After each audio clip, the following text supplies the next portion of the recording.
Imagine hearing the whispers, deadly techniques so powerful they've been hidden from the world for centuries. Legendary moves that could stop a heartbeat or shatter bones in a single strike.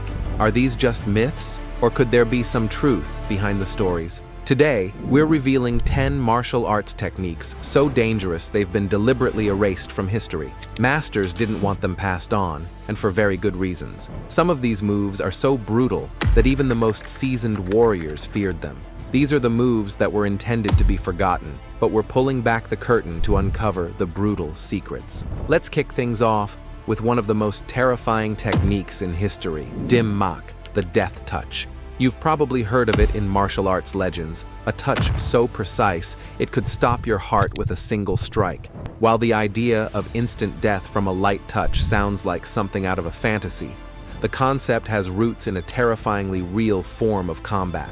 Dim Mak isn't about magic or supernatural power. It's about targeting specific pressure points on the body. A well-placed strike to vital areas, like the temple or carotid artery, can disrupt the body's flow of energy, cause organ failure, or, in extreme cases, lead to death. While instant death from a touch remains a myth, the precise knowledge of the human body's weakest points is what makes this technique so deadly. At number 9, we have the nerve strike techniques, mastered across Okinawan karate and other combat systems. These moves target specific nerve clusters in the body to incapacitate or disable a limb with just a sharp strike. A well-aimed strike to areas like the brachial plexus in the shoulder or peroneal nerve in the thigh can leave your opponent in agonizing pain with no control over the affected limb.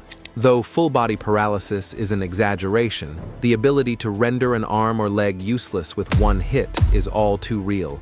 These moves are dangerous and are why they are forbidden in most combat sports. They don't aim to score points. They aim to end the fight. Number 8 takes us to a unique technique from the Shaolin monks, the breath control strike. This isn't just a punch, it's the fusion of mind, body, and breath. The monks, known for their extraordinary control over their internal energy or qi, used this technique to generate an explosive force with every strike.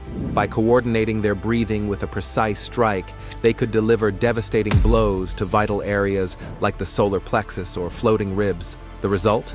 The opponent's breath would be expelled from their lungs, potentially causing systemic shock or even death. This technique was shrouded in secrecy, passed only to the most trusted disciples, because it was too powerful to be used carelessly.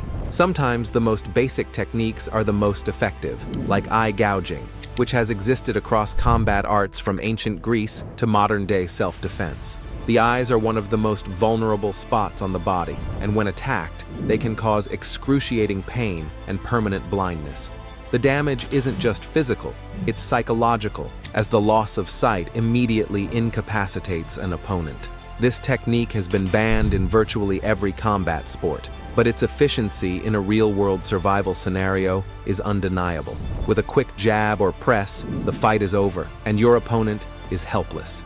At number 6, we have small joint manipulation, which targets the most fragile joints, the fingers, toes, and wrists. Jiu-jitsu and Hapkido practitioners have used this technique to deliver quick and debilitating strikes, often causing permanent damage.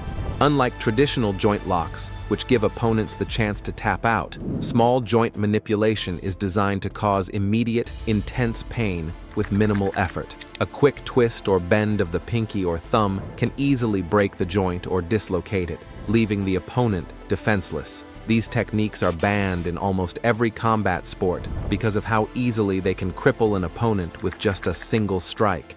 Next, we have Kani Basami, also known as the flying scissors takedown from early judo. This technique involves the attacker jumping at their opponent and wrapping their legs around their legs in a scissoring motion.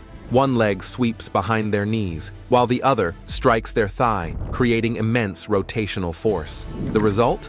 Catastrophic ligament tears, dislocated knees, and broken bones.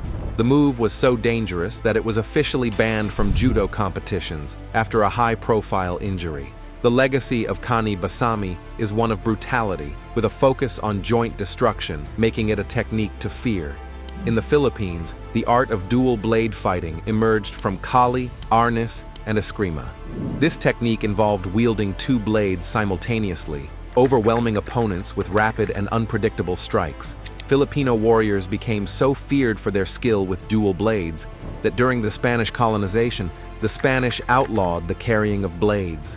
The true strength of this art lies not in the blades themselves, but in the footwork, timing, and the ability to create a continuous whirlwind of steel. These warriors didn't just fight, they became a force of nature, making dual blade fighting a terrifying skill to master. A deceptively simple yet lethal move, the sumasaki gari, or toe kick, is a technique from Okinawan karate. This kick uses the hardened tip of the big toe as a weapon, aimed at vital soft spots like the solar plexus or groin. To master this technique, practitioners undergo years of brutal conditioning, repeatedly striking hard surfaces to toughen their toes.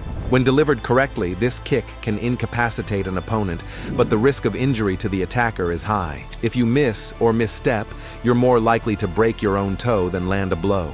Despite its power, the sumasaki gari is now rarely practiced, making it a forgotten weapon from a more brutal time.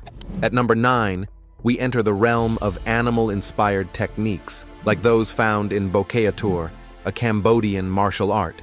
Bokkeatur is based on the movements of predators, mimicking the ferocity of crocodiles, eagles, and lions. Techniques in this art are designed to break bones, dislocate joints, and incapacitate opponents with the raw power of animals. Similarly, Kapu Kuyalua, an ancient Hawaiian warrior art, used bone-breaking techniques and was passed down only to trusted warriors. These arts were hidden and suppressed, especially during times of conflict, as they were deemed too dangerous for public practice. Many of these arts were nearly lost, surviving only through clandestine teachings.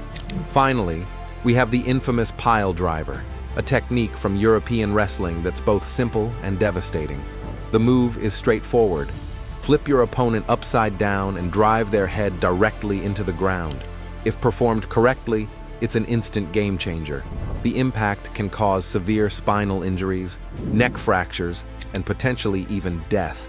The pile driver became infamous after Stone Cold Steve Austin suffered a botched version in 1997, breaking his neck and cutting his career short. Because of the enormous risk, the pile driver has been banned in most professional wrestling promotions, cementing its legacy as a forbidden move in modern combat sports. From Dim Mak's death touch to the devastating pile driver, these techniques show the dark, dangerous side of martial arts. They were hidden for a reason, because they could destroy with precision and speed. While these moves are forbidden today, they remind us of martial arts' brutal origins, where knowledge of the human body was used as a weapon. If you found this insight into the forbidden side of combat fascinating, don't forget to like, subscribe, and share. Stay safe, and remember, combat is about survival, not just fighting. Subscribe to master yourself on it. Learn, defend, grow.